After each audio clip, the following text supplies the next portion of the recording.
bandeko balingami kati na nkolo. Je vous salue cordialement. Napesi bino mbote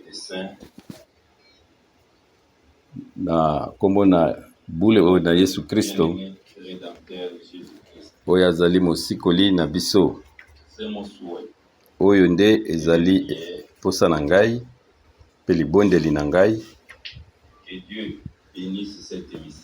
Pe Nzambe akoka kopambola mateya oyo na lolenge moko eleki. Pe yango ekoma lipamboli mpona baye nyonso. Pe yango ezali libondeli na ngai. Pe libondeli ezali kokende na bao nyonso bali kolimbola na mokili mobimba. Nzambe apambola bango pe apesa bino maloba oyo ekoki na minoko na bino mpona kolimbola masolo oyo.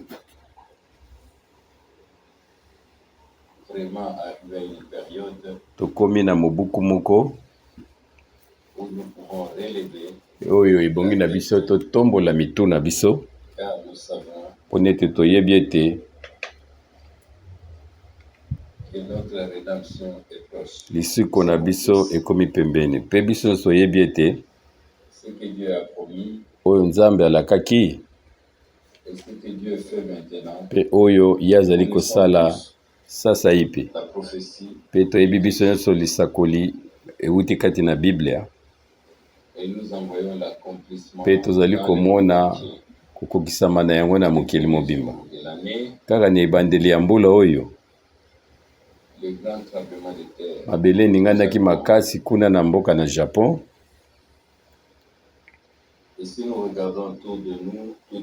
Pe soki totali zinga na biso nyonso ebongwani.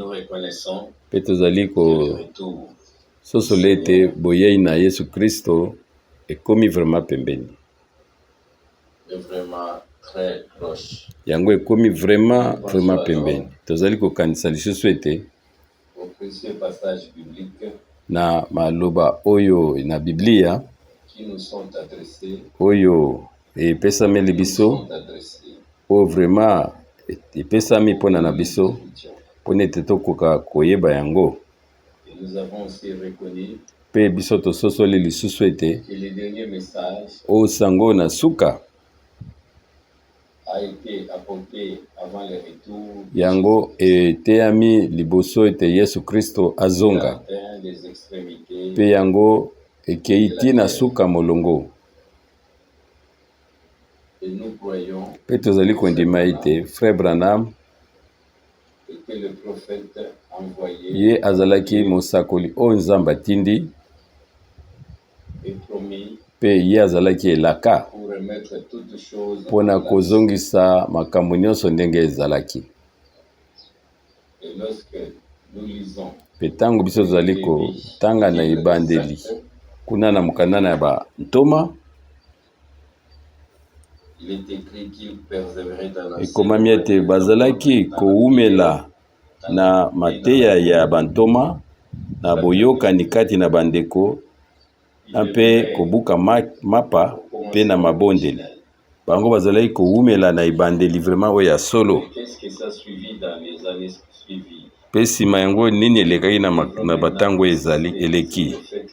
Ebongi na biso tobeta sete ete toyebi ete biso tozongisami vraiment na ebandeli. Pe biso tozali kowumela na kolakisama kaka ya bantoma. Ezali kaka lolenge wana nde tokoki kowumela liboso na Nzambe na nzela ya mabondeli ya solo pe ya boyokani ya solo na molimo pe boyokani na Nkolo na biso pe na lingomba mobimba. Pe Nkolo alobeli nga mbala ebele. Pe ye alobaki lisusu ete mosali na ngai sangisa libota na ngai ba oyo nyonso ba oyo basalaki boyokani na ngai na nzela komipekisa. Na tina ete bakoka koyoka liloba na ngai. Biso tozali na tina ya koyoka biloko yoka te to makanisi ya bato te, kasi biso toya na posa toyoka liloba oyo ya ebandeli pe tozonga vraiment na ebandeli oyo ya solo ndenge yango ezalaki kuna na misala na bantoma. Pe biso toyebi biso nyonso ete soki elaka epesamelaki biso, ngai na kotindela bino mosakoli Eliya, biso ifo tozonga tokanisa oyo Eli oyo na ntango na kala asalaki, ye abengisaki libota na nyonso na Nzambe, oyo moko na moko alandaki nzela na ndenge na ye, pe ye azwaki mabanga 12 pe ye atongaki etumbelo pe agangaki na libota. Ti wapi bokotambolaka liboko likolo na liboko oyo? Pe biso tokoki koloba lolenge moko sasa ipi, bokende na bilukaluka te.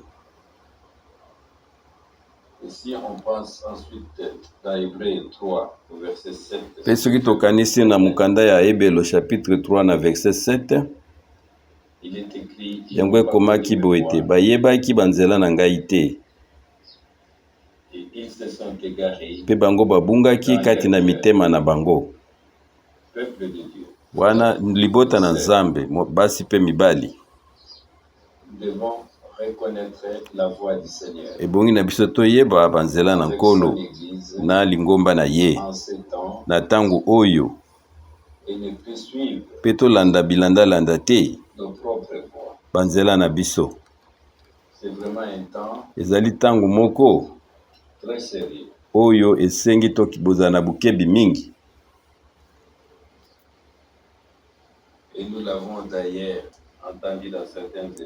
Pe toyokaki yango na mateya mosusu, bamisusu bazali koloba bandimbolo oyo ete ntango mosusu oyo ezali mbula na suka. Biso pe toali na loyembo moko na monoko na biso ya Balma, elobi ete mpona ete Yesu azali kobenga yo pe azali kobenga yo lisusu, ekoki kozala ntango mosusu mbala na suka, pe nsima na yango ntango mosusu ekoki kozala mbula na suka. Oyo kaka moto ayebi bamwango to ntango, kasi biso ebongi na biso tomibongisa.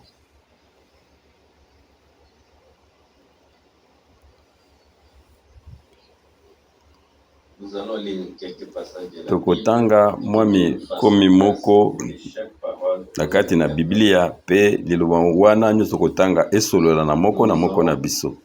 Tokotanga na mukanda Esaïe 44 na verset 26 na moboko ya liboso. Esaïe 44 po mutu ya liboso ya verset 26. Nazali kokokisa maloba ya basali na ngai, pe nazali kokokisa oyo basakoli na ngai batatoli na nzela ya emoniseli. Ye azali kokokisa maloba ya basali na ye. Nzambe ye asi ateyaki biso bamwango na ye na nzela basakoli, pe ye azwaki mukumba na ye ya kokokisa nyonso oyo ye asololaki na biso na nzela ya basakoli na ye. Tokotanga lisusu ete na nzela ya misala chapitre 20 na verset 27. Acte 20 verset 27.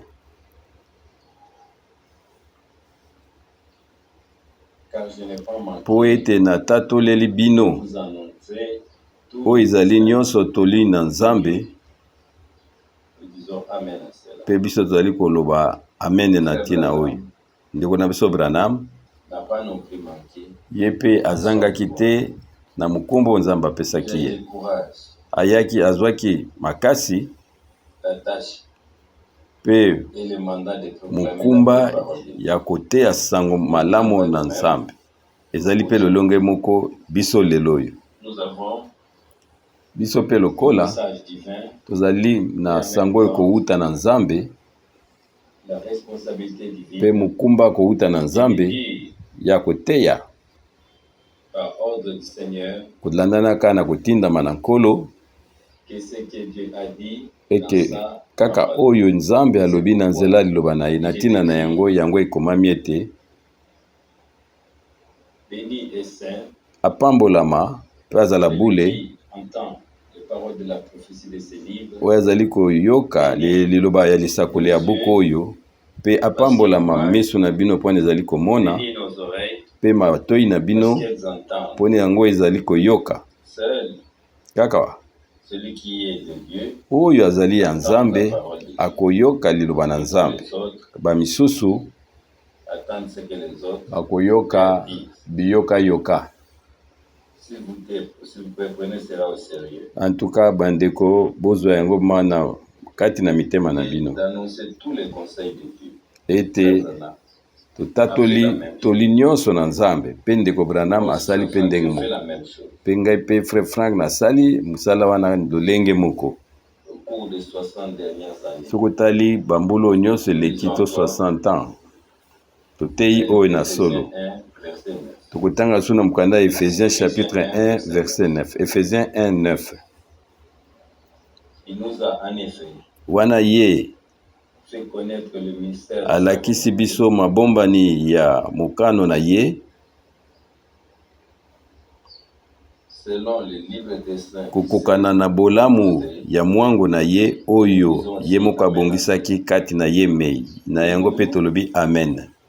Nous a fait connaître Ye ayebisi alakisi le biso mystère de sa mabombani volonté oyo ya mwango na ye concernant l'Église. kotalelaka lingomba mwasi na mwasi libala.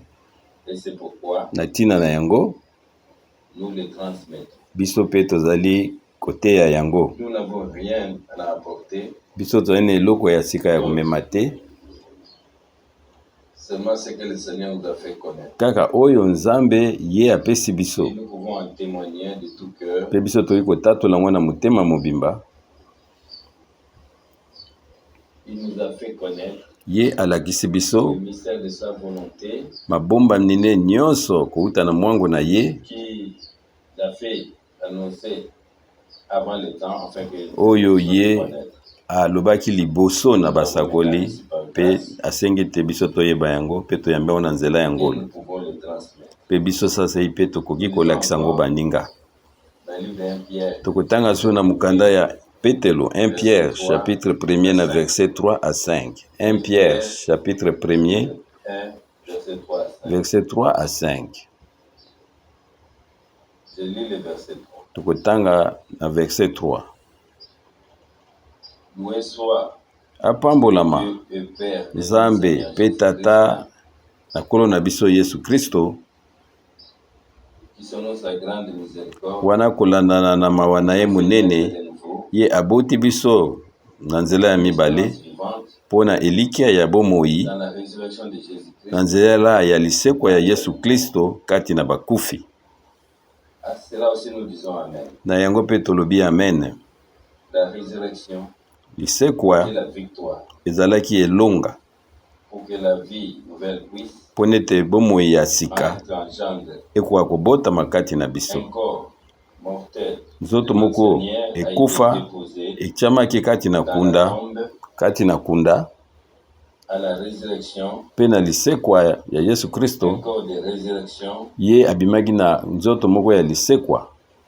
Ainsi nous aussi, nous Yango avons une vie biso mpe nouvelle tozali na bomoi moko ya sika telle qu'elle a été manifestée par la puissance. ndenge yango emonisamaki na Yesu Kristo na nguya na lisekwa. Ainsi nous avons aussi Na ntina na la yango nouvelle vie. biso mpe toyambi bomoi na sika, bomoi oyo na sika kowuta na Nzambe. Loué soit le nom du Seigneur. Tika ete kombo na nkolo na biso ekumisama. Nous lisons le verset 4. Tokotanga so na verset 4. pour un héritage incorruptible mpona mokitani moko oyo ekoki kobebisama te et non flétri, to koyo kokoma mabe te to qui est kokoma mpaka gardé te pour vous dans le ciel. yango ebombameli biso kuna na lola.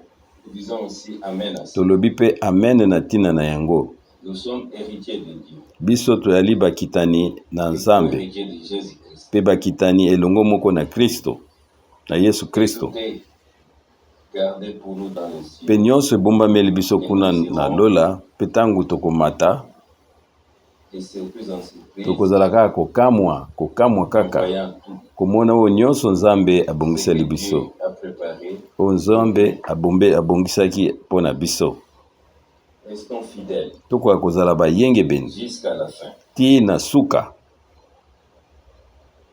Et seul celui qui reste fidèle kaka jusqu'à la oyo fin sera akolonga ti na suka ye nde akozwa et motole sera dans la gloire. mpe ye nde akomemama kuna na nkembo. Nous lisons encore le verset 5. Tokotanga lisusu na verset 5.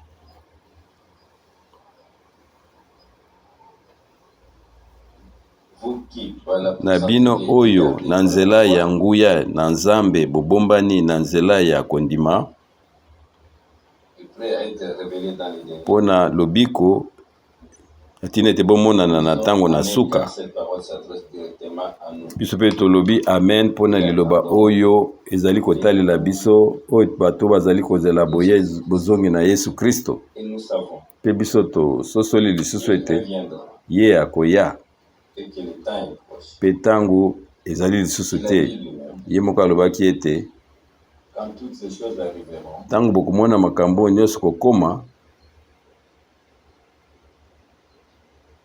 sachez que je suis à la porte. bokoka koyeba ete ngai vraiment nazali na liboso na ekuke. Réalisez que nous vivons dans les derniers Mpe biso tososoli ete tozali kobika na ntango oyo na ngolu mpe sango na suka atteint tous ceux yango qui sont destinés ekobeli baoyo nyonso etindameli bango à la première na ntina ete bakoka kozwa kopartisipe na liseko ya na liboso mpe bakende na konetolama. Nous lisons encore Tokotanga lisusu dans le livre de Jean chapitre na 3, mokanda ya Yohani chapitre 3 na verset 16. Jean 3 Jean 3 au verset 16. na verset 16.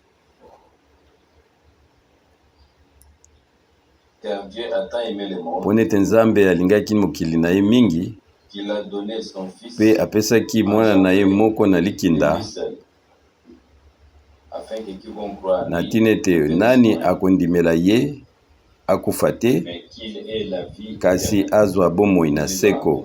Mpe tolobi amen na ntina na yango. Dieu nous a tant aimés Nzambe alingaki biso mingi, alingaki biso mingi mpe alingaki mokili na ye qu'il a donné son na ntina propre Fils engendré de apesi lui-même. mwana na ye moko oyo na likenda lokola Il likabo. est question ici Awa ezali kosolo na de biso Golgotha. na ntina na Golgotha. Et c'est là que Jésus-Christ, le Fils de Dieu, Ezali kuna nde Yesu Kristo mwana na Nzambe akufaki ntina na biso tous les fils, mpona bana nyonso mpe ya mibali mpe basi na Nzambe. il a versé son sang, Ye asopaki makila na le ye, sang de la nouvelle alliance, makila oyo ya boyokani na sika pour nous donner mpona kopesa biso éternelle. bomoi na seko. Après que nous ayons réussi à accepter Nsima na biso koyamba la mpe grâce. kondima bulimbisi mpe ngolo Nzambe apesi biso. Oui, Solo Dieu nous a tant aimés. Nzambe alingaki biso nyonso kobanda na yo mpe ngai. Notre Sauveur, Na ntina na yango apesaki qu'il meure, nkolo na biso na ntina ete akoka kokufa na ntina na biso. nous sommes Biso rachetés. tozali baoyo basombami Nous sommes devenus des fils et des filles de mpe Dieu. tokomi bana basi mpe bana mibali na Nzambe na nzela na ngolu. Nous disons encore Tokotanga lisusu dans le livre des Romains, na mokanda ya Baroma chapitre 12 verset 1. na verset 1. Romains 12, 1. Je vous existe Nazali kolendisa bino bandeko kati na nkolo na nzela ya mawa na Nzambe, bokoka kopesa nzoto na bino lokola likabo oyo ezali na bomoi bule oyo Nzambe asepeli na yango, yango nde ekozala pona bino service divin raisonnable. losambo oyo eleki malamu. En cela aussi, chers frères et sœurs, Na tina oyo pe tolobi bandeko basi pe mibali, nous disons Amen. tolobi amen. Notre corps Pona ete nzoto na biso ezali au milieu de ndako na Nzambe, pe nkolo alobaki ete nakobika kati na bango, leur Dieu, ngai nakozala Nzambe na bango pe bango bakozala libota na ngai. la rédemption, Oyo lisikoli na nzoto pe na molimo pe na elimo yango ekokisamaki. tout devient nouveau à nous. Na tina ete nyonso ekokoma sika kati na biso, Et que le Seigneur puisse faire eke nkolo akoka kovanda katikati na biso na nzela ya kondima. que ce soit là notre service divin. Yango nde ekoki kozala vraiment kosalela na bubu malamu na Nzambe. Tozwa pe nzoto na biso, Seigneur, topesa yango lokola likabo epai na nkolo. à la disposition de Dieu. Nzoto na biso eza likabo mpo na nkolo. Pas seulement chanter, prier des Ezali kaka te tirer, kobondela pe koyo bondelaka na maloba moko ya malamu, tokosalelaka Nzambe na ndenge moko ya bisalela kasi nzoto na biso vraiment être un temple. ekoka kokoma tempelo.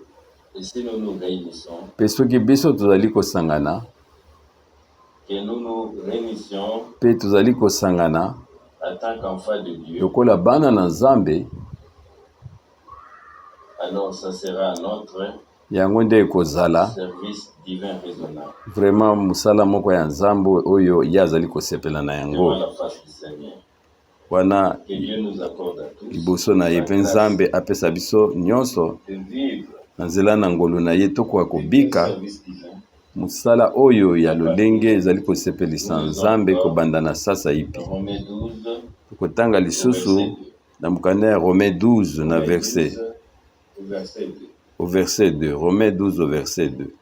Ne vous conformez pas à votre conduite, Bokoka kokokisa bomoi na bino te na oyo ya ekeke oyo, transformés kasi bino bokoka kobongwama par les renouvellements na kati de vos sens, ya makanisi na bino, acquérir na tina ete bokoka kozwa esambiselo moko ezali ya sembo ce qui est la volonté de Dieu, oyo nde ezali mwango na Nzambe, on est agréable pe tokoka kozala ba oyo bazali kosepela na ye pe bakomi bato na bulu.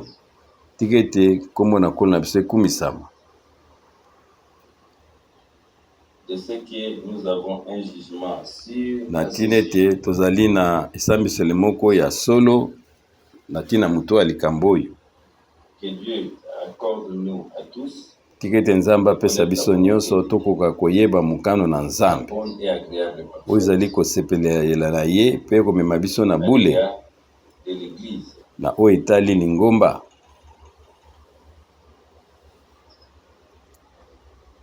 Car nous ne prions pas seulement que ta Kasi volonté soit tozali faite kobondela kaka te ete tika ete mokano no esalama sur la terre comme au ciel. awa na se to na likolo kina likolo.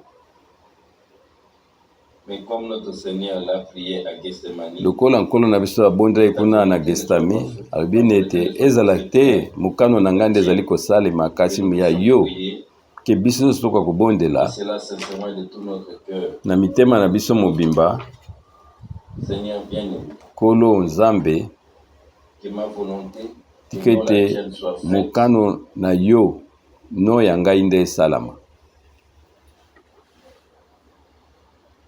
dans ma vie et dans la vie de l'Église. na bomoi na ngai pe na bomoi na lingomba.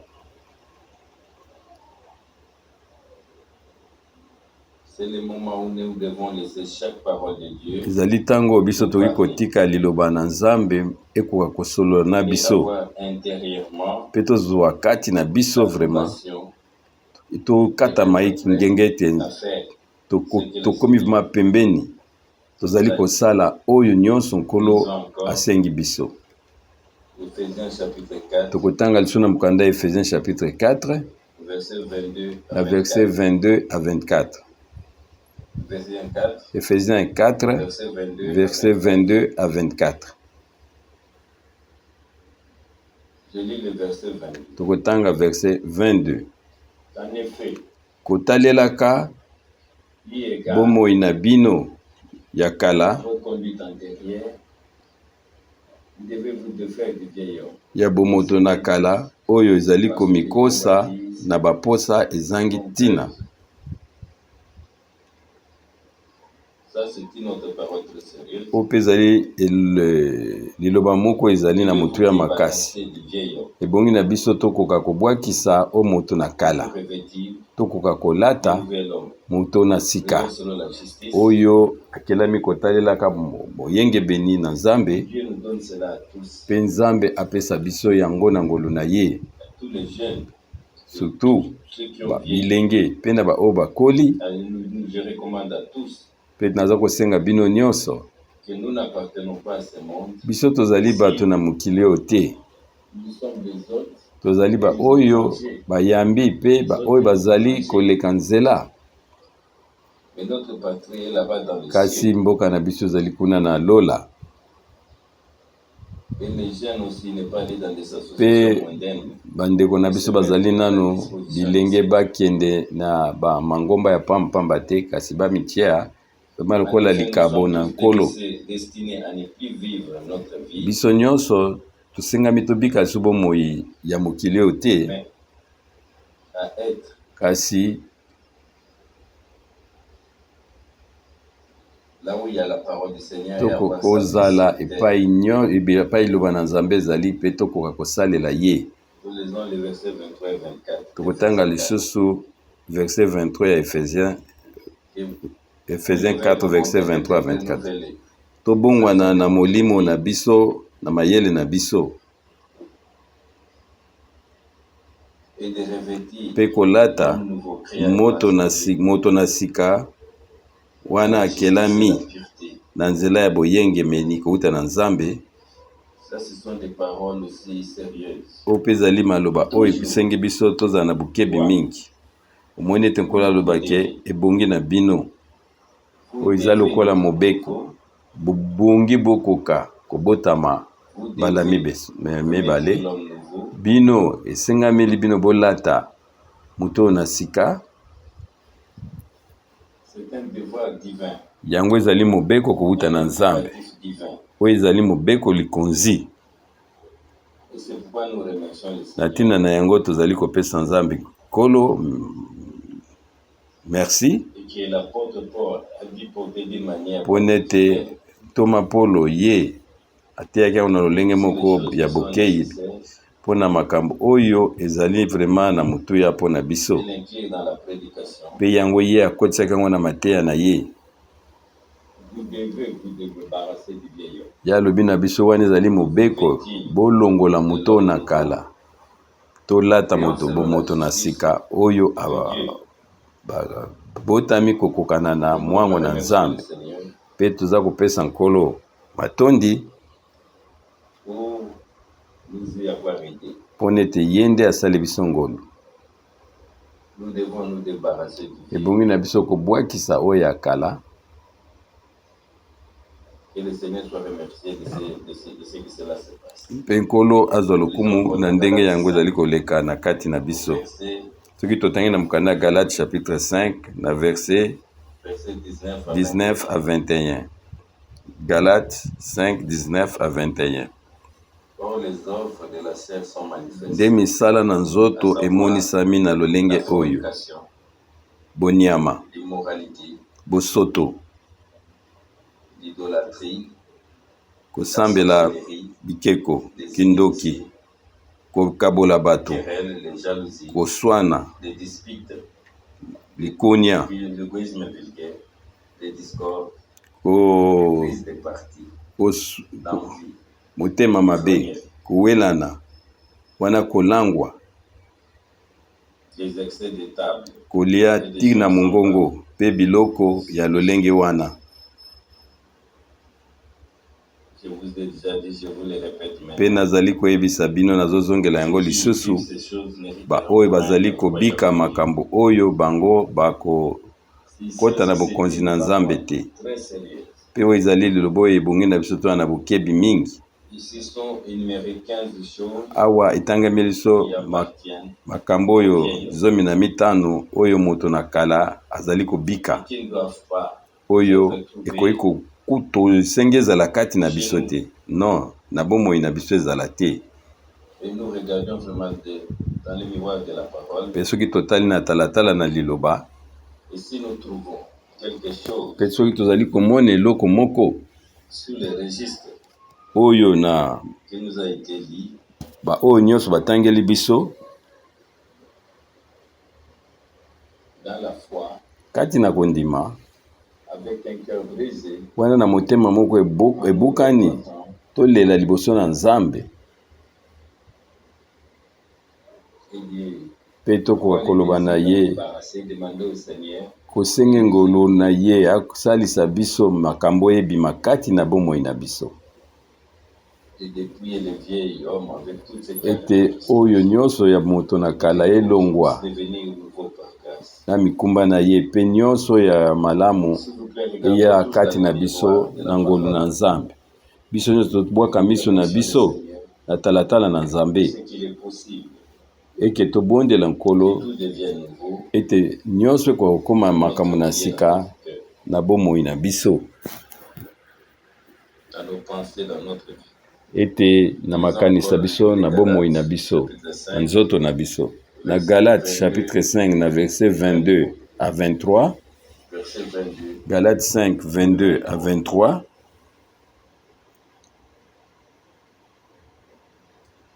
Le fruit de l'esprit au contraire. kasi mbuma na molimo L'amour, yango oyo bolingo na la Nzambe, patience, la bonté, esengo, kimia, kozala na kimia na baninga, bolamu la fidélité, la douceur, oyo apambolaka baninga, boyengebeni, komikitisa, boboto. contre de tels fruits, la loi ne peut porter Na makambo aucune oyo accusation. mobeko etelemeli yango ata moke te. Tika ete kombo na nkolo na biso akumisama. Ici, le vertige, Awa tozali komona makambo oyo ezali kati na moto na sika yango eteyeli biso yango avec l'approbation intérieure. Seigneur bien-aimé, mpe tokoki kobondela ko toloba ete na nzela na ngolu na yo que ces choses sont entrées dans notre vie. tika ete biloko nyonso ezala katikati na biso Le fruit de l'esprit. oyo mbuma na Par le molimo Saint-Esprit, les fruits de l'esprit a été déposé. na nzela ya molimo bambuma na molimo nde evandi kati na biso mpe tikanga na beta sete na makambo oyo. Beaucoup de gens dans les mouvements de Pentecôte, Bato ils ont le mingi don de l'esprit. na mangomba ya Pentecôte bango bazali na Pas le likabo fruit de l'esprit. na Nzambe kasi bazali na mbuma ya molimo te. Kasi biso tozala na posa ete nyonso mibale ezala kati na Le don biso. de l'esprit, Tozala na likabo kowuta na Nzambe kasi okoleka bambuma na molimo ezala kati na biso. Pona ete si nous lisons ce que notre Dieu, soki totangi ceux qui oyo viendront Nzambe avec les dons, ils diront, alobi n'avons-nous pas na ba prophétisé, oyo bazali na les démons ou fait makabo telle na chose. Matthieu 7:22 bayaki balobi ete Dans Matthieu 7, 22, biso tosalaki boye tobenganaki milimo mabe je ne vous ai jamais nkolo akoloba ete ngai nayebaki bino ata nkolo moko te. Ça concerne le porteur des dons. Oyo ezali kotalela ba oyo bazali na makabo pone bango baza na mboma na molimo te ndeko mwasi mpe basi mpe mibali Que le fruit de l'esprit tika ete mbuma na molimo soit manifeste en nous ekoka komonisama kati na biso et que les dons soient intégrés mpe dans nde l'amour de Dieu, makabo yango ekoka kozala kati na bolingo na Nzambe car cela a été premier appelé pone ete na bambuma molimo ezali nde bolingo na Nzambe yango nde ezali mbuma oyo na liboso yango nde etangameli biso. Dieu a tant aimé le monde Wana Nzambe alingaki mokili mingi Ce qui est divin est enchâssé dans l'amour divin. Oyo ezali na nzambe yango ezingami na bolingo na nzambe. C'est pourquoi ce que Dieu fait maintenant. Na tina na yango o nzambe azali kosala sasa ipi kati na kokisama yango ebongi esalama na bolingo na nzambe. Et c'est là Pe na tina na yango c'est réalisé. Ba oyo nyonso na kati na bango liloba emonisami. La livre de Romains. Tokotanga suna mukanda ya Romains chapitre 8 na verset 1 11. Romains 8 na verset 11. Et si l'esprit soki molimo oyo esekwiswaki Yesu kati na bakufi evandi kati na bino, oyo asekwisaki Kristo kati na bakufi akozongisa lolenge moko bomoi na nzoto na bino oyo ya kufa na nzela ya molimo oyo ezali kobika katikati na bino. Tika ete topesa pe nkolo lokumu po ekomami ete na nzela ya molimo ezali kobika kati na bino. Ezali kaka te mwa epakolami to lipamboli moko, kasi na nzela na molimo na nzambe po ezali kobika katikati na yo. Tika ete topesa nkolo merci mingi matondi pona ndenge topetaki sete liboso. Biso tozali temple na nzambe, biso tozali nzoto na nkolo, biso tozali lingomba ya babotami bala liboso. Pe nkolo alingi komimonisa kati na biso pe katikati na biso. Pe toyali kopesa nkolo matondi pona bokebisi oyo nyonso pe topesi su matondi na tina ete asololi na biso na kobombama lisusu te. Pe toyali kopesa susu matondi na nkolo pona ete pe apesi biso motema moko oyo tozali kondima katikati na komitosa pe na kondima tozali kondima nyonso nkolo apesi biso pe tosalela yango. Na Romains chapitre 5 na verset 5. Ba Romains chapitre 5 na verset 5.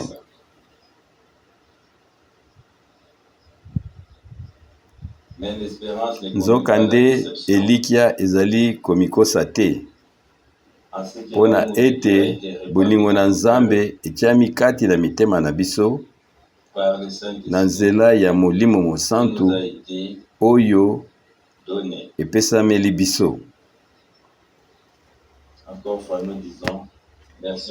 Pe awa lisusu tozali koloba matondi kozongisa matondi kati na nkolo na biso pona ete bolingo na nzambe yango etiami kati na biso na nzela ya molimo santu. Lokola biso tobeti yango sete ezali kaka makabo te, kasi mbuma ya molimo ebongi nde ekoka komonisama kati na biso. Ezali na makabo na bango te nde bokoyeba bango, kati na nzela ya bambuma ke biso tozali kozongisa matondi na nkolo pona ete banzoto na biso ya kufa ekoka kobongwana na nzela ya nguya na molimo santu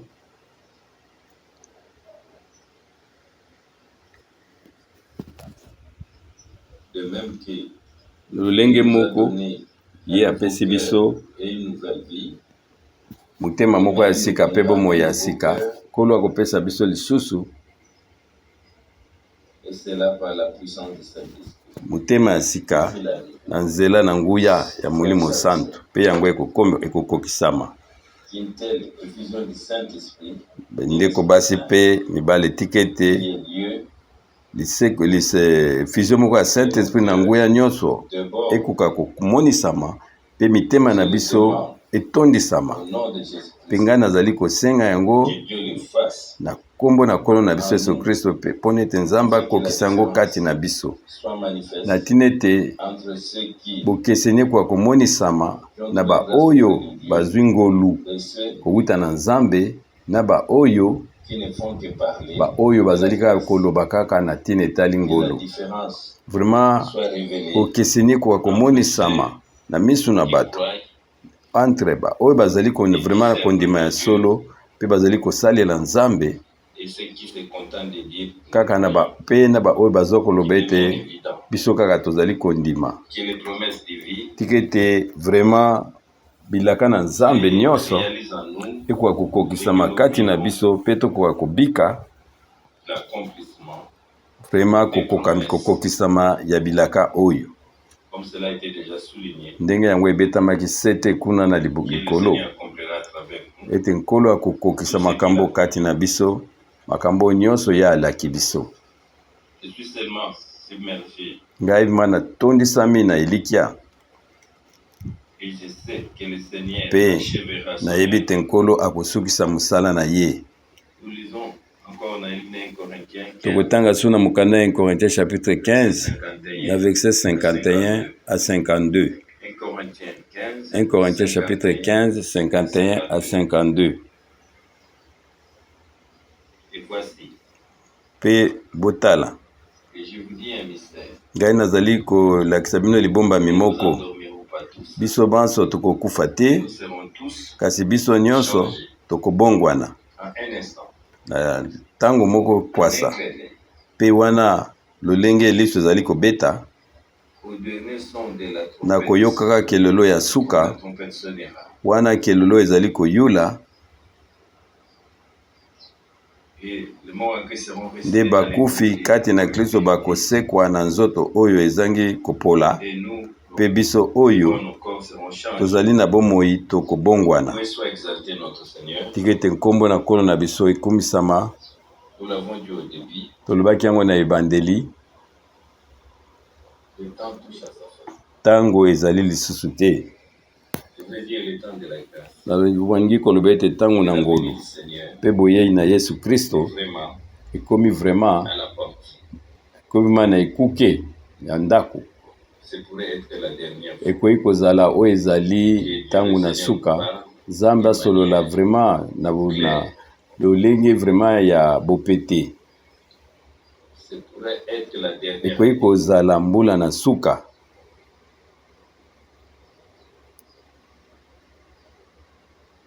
au cours de laquelle Na nzela na le Seigneur oyo accomplira les Nzambe dernières promesses. akokokisa bilakane ya suka. Personne ne connaît le jour et l'heure, Moko te ayebi mokolo pe ngonga, mais nous avons tous kasi biso nyonso que Dieu le Seigneur a envoyé toyebi ete nkolo Nzambe na biso atindaki ndeko na biso frère Branham na sango oyo qui accompagnerait la seconde venue de oyo Christ. ekomema boye ya mibale ya Yesu Kristo.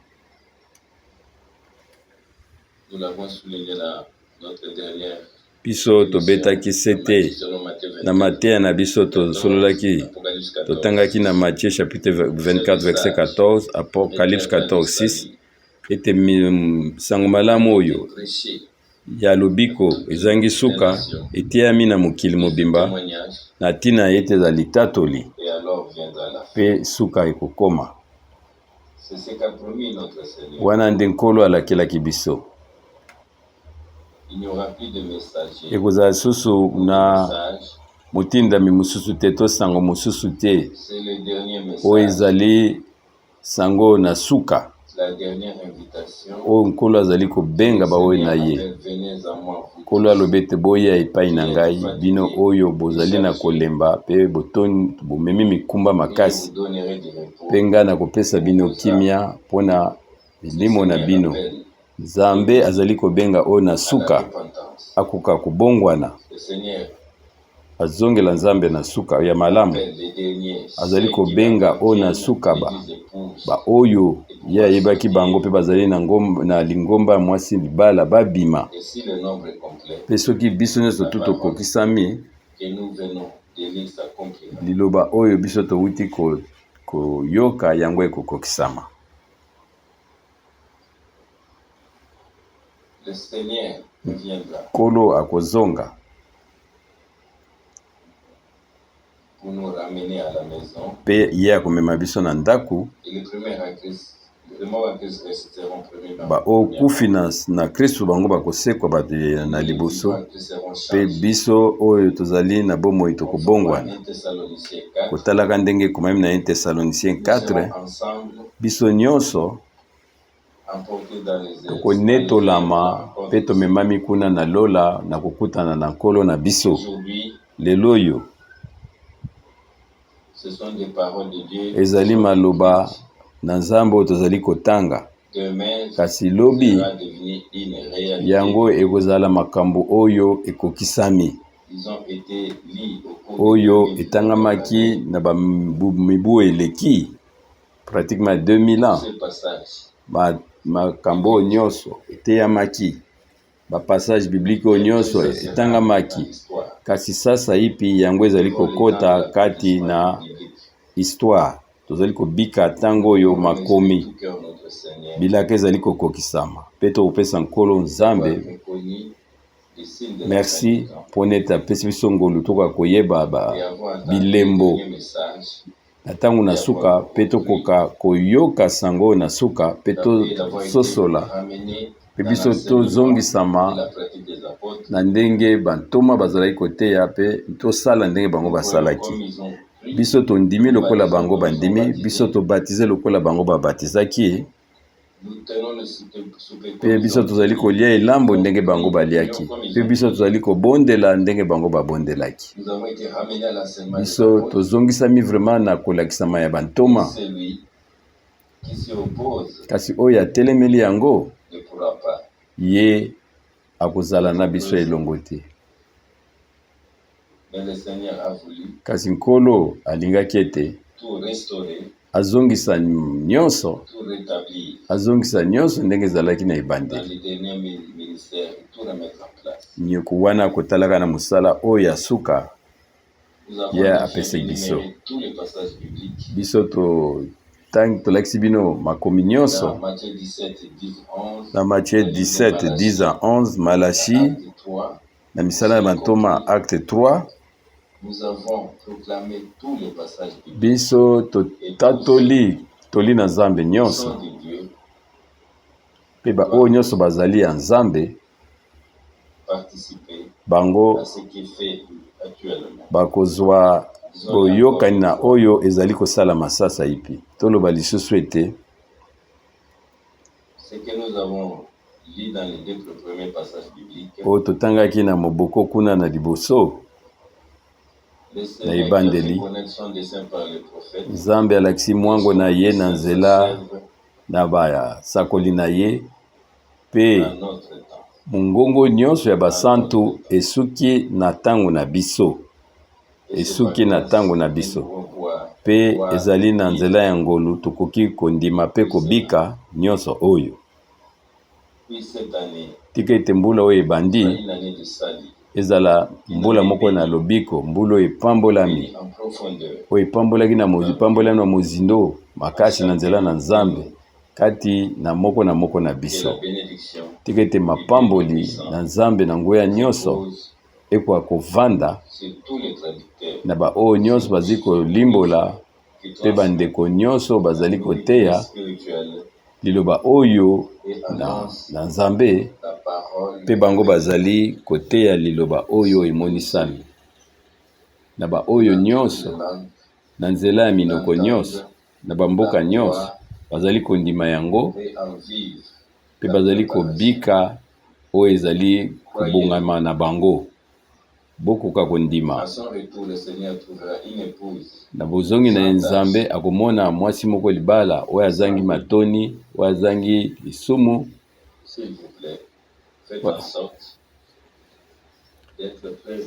Sala makasi ndeko na ngai yo ozanga makambo te. Bino nyonso bopambolama na kombo na bule na Yesu Kristo. Alléluia, alléluia, amen, amen.